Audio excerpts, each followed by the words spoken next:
वफा ने तो ये सोचा था कि यूसुफ को बिल्कुल भी पता नहीं चलेगा वफा जो पीछे कारनामे कर रही है, लेकिन यूसुफ को अब सब कुछ पता चल जाने वाला है। और यूसुफ को ये बातें कौन बताएगा, और क्या यूसुफ वापस आकर वफा को जान से मार देगा या तो फिर वफा के साथ निकाह करके इसको अपने साथ ले जाएगा। दूसरी तरफ बासित की आंखों से जब पर्दा उठेगा तो क्या वो अपनी बीवी रोशीन को दोबारा घर वापस ले आएगा या तो फिर रोशीन की इत्मीनान के लिए उसको तलाक दे देगा ताकि वो जो करना चाहती है ज़िंदगी में कर ले। ये सब कुछ आज की वीडियो में डिस्कस करेंगे। सबसे पहली तो बात ये है कि वफा ने जानबूझकर खुदकुशी करने का नाटक रचाया है, सिर्फ और सिर्फ सबकी हमदर्दियां बटोरने के लिए। लेकिन वफा ये नहीं जानती कि ये हमदर्दियां इसी के सर पर भारी पड़ने वाली हैं, क्योंकि रोशीन की सास राबिया की जो कज़न है वो इनके घर पर जब भी मिलाद पर आई है वो इसको यही बताई जा रही है कि राबिया ये दोनों औरतें बहुत ही ज़्यादा शातिर हैं, इन पर भरोसा बिल्कुल भी मत करना, ये दोनों आस्तीन का सांप है।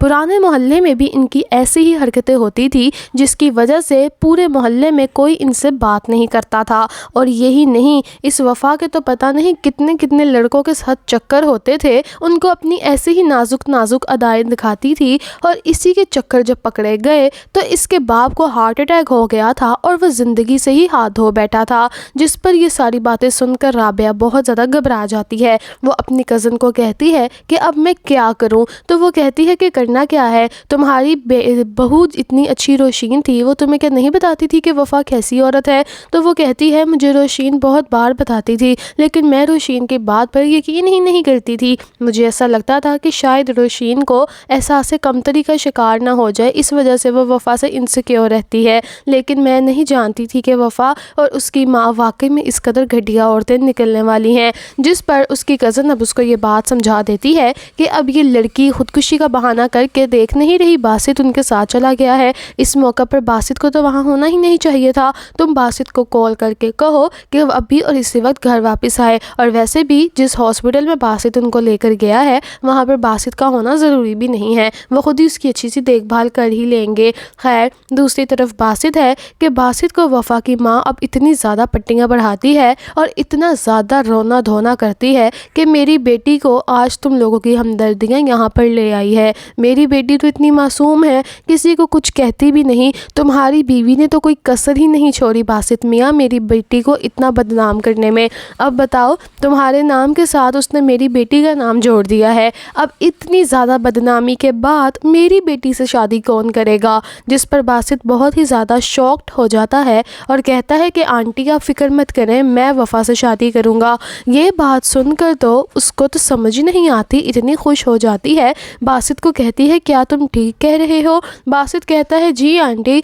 जुलेखा आंटी मैंने ये फ़ैसला कर लिया है कि अब चूँकि सबको यही लगता है कि मैं वफा के साथ ख़राब हूँ तो इस बात को सच ही कर देते हैं, क्योंकि अब आपके बकौल आपकी बेटी से कोई शादी नहीं करेगा तो ये भी मसला मेरी ही बीवी की वजह से हुआ है ना, तो मैं ही आपकी बेटी को अपना नाम दे देता हूँ। ये बात तो जब जुलेखा सुनती है तो खुशी के मारे फ़ौरन भाग जाती है कमरे में हॉस्पिटल के और वहाँ पर जाकर वफा को ये गुड न्यूज़ सुनाती है। कहती है वफा तुमने तो कमाल ही कर दिया, तुम तो वो नहीं कर पाई जो इतने सालों से रोशीन करने की कोशिश कर रही थी, आज तो बासित ने खुद ही मुँह से कह दिया है कि तुमसे शादी करने को राज़ी हो जाएगा। खैर, ये बातें होती है तो वफा को डिस्चार्ज कर दिया जाता है और ये जब सब घर आते हैं तो घर में इतना तमाशा राबिया लगाती है और कहती है कि अब मैंने सोच लिया है, वफा का और जुलेखा का अब यहाँ पर रहना बनता नहीं है, तुम दोनों का मैं इंतज़ाम कर लूँगी और तुम दोनों को अब कल एक नए किराए के घर में शिफ्ट कर दूँगी। पास खड़ी राबिया की कज़न भी कहती है बिल्कुल ठीक कह रही है, ऐसे जवान जहान लड़की को कौन अपने घर में रखता है, और वो भी उस सूरत में जब तुम्हारा खुद का भी जवान बेटा है और तुम्हारी एक बहू भी है। जिस पर बासित कहता है कि आंटी आप बस कर दें, मैंने आपको कहा था कि आप लोग घर चले जाते लेकिन आप लोग अभी भी यहाँ पर ही हैं। जिस पर राबिया कहती है कि बस कर दो बासित, मैंने तुम्हारी इतनी गंदी तरबियत नहीं की कि तुम घर आए मेहमानों से ऐसे बात करो। तो वो कहता है अम्मी, वफा और जुलेखा आंटी भी तो हमारे घर आए मेहमान है ना। जिस पर उसकी कज़न बोल ही पड़ती है राबिया की और कहती है बेटा, मेहमान तो वो होता है जो घड़ी दो घड़ी आता है या एक दो दिन के लिए आता है, ये लोग तो तुम लोगों के घर पे कब्जा ही करके बैठ गए हैं। तुम्हारी बीवी रोशीन को यहाँ होना चाहिए था, वो अभी यहाँ नहीं है। तुम्हारी दोनों बेटियाँ इतना ज़्यादा रो रही हैं कि उनको अपनी माँ के पास जाना है और ऐसे हालात में तुम ऐसी बातें कर रहे हो। जिस पर बासित कहता है मैंने सोच लिया है और फैसला कर लिया है कि अब मैं वफा से شادی کروں گا۔ یہ بات سن کر رابعہ باسط کے منہ پر تھپڑ مارتی ہے اور کہتی ہے کہ تمہیں شرم نہیں آئی، اور باسط کے بعد رابعہ